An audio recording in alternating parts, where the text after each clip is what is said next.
وإن الحرام بين وبينهما أمور مشتبهات لا يعلمهن كثير من الناس الحدیث۔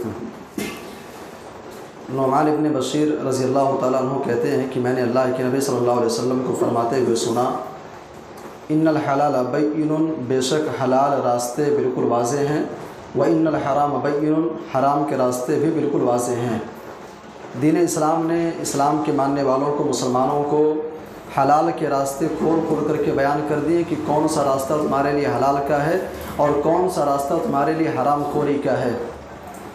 لیکن حلال و حرام کے درمیان کچھ ایسے راستے ہیں جن کا معاملہ مشتبہ ہے، جن کے بارے میں انسان سمجھ نہیں پاتا ہے کہ یہ راستہ حلال کا ہے کہ حرام کا ہے۔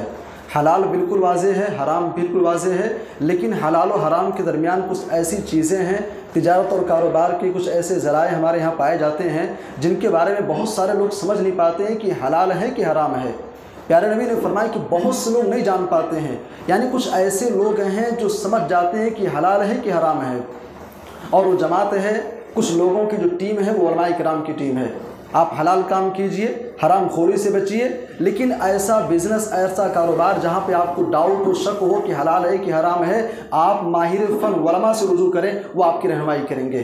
اللہ کے نبی صلی اللہ علیہ وسلم کہتے ہیں کہ فمن اتقى الشبہات، ایسا انسان جو شبہات سے دور رہا، جس کے بارے میں اسے ڈاؤٹ ہو رہا ہے کہ یہ کام جائز ہے کہ ناجائز ہے، ایسا انسان اگر ڈاؤٹ والی چیزوں سے دور رہتا ہے، استبرأ لدینہ وعرضہ، اس نے اپنی دین کو اور اپنی عزت و آبرو کو اس نے بچا لیا۔ ومن وقع فی الشبہات، اور ایسا انسان جو شبہ والی چیزوں میں پڑ گیا، وقع فی الحرام، گویا کہ وہ حرام خوری کے اندر، حرام کاری کے اندر مبتلا ہو گیا۔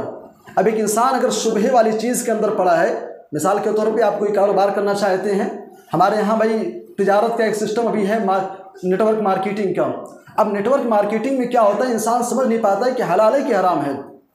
اب آپ کو چیز مشتبہ لگ رہی ہے، آپ کو اس میں ڈاؤٹ ہے، حلال واضح ہے، حرام واضح ہے، لیکن نیٹ ورک مارکیٹنگ جو ہے یہاں پہ آپ کو شبہ ہو رہا ہے کہ حلال ہے کہ حرام ہے۔ پیارے نبی صلی اللہ علیہ وسلم کہتے ہیں کہ اس سے بھی بچنا ہے، شبہ والی چیزوں سے بھی بچنا ہے، الا یہ کہ تمہارے لیے واضح ہو جائے۔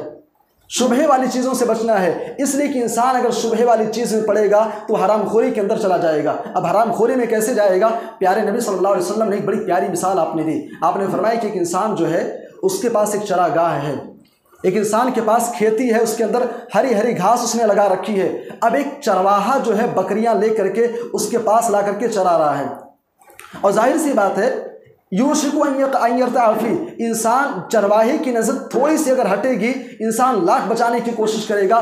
اگر بکری کو ہری بھری گھاس کے پاس قریب کر دو تو قریب ہے کہ اس کھیت کے اندر چلی جائے گی۔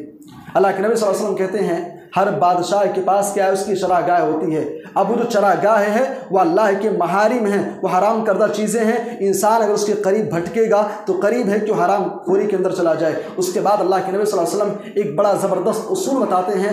آپ نے فرمایا کہ الا ان فی الجسد مضغۃ، اے انسانوں، اے مسلمانوں، تمہارے جسم کے اندر ایک گوشت کا لوتھڑا ایسا ہے، اذا صلحت صلح الجسد کلہ، اگر وہ ٹھیک ہو جائے تو جسم کے سارے اعمال، سارے کے سارے پارٹس ٹھیک رہیں گے۔ لیکن اگر اس کے اندر خرابی پیدا ہو جائے تو جسم کے سارے پارٹس بھی خراب ہو جائیں گے۔ الا وہی القلب، سنو وہ تمہارا دل ہے۔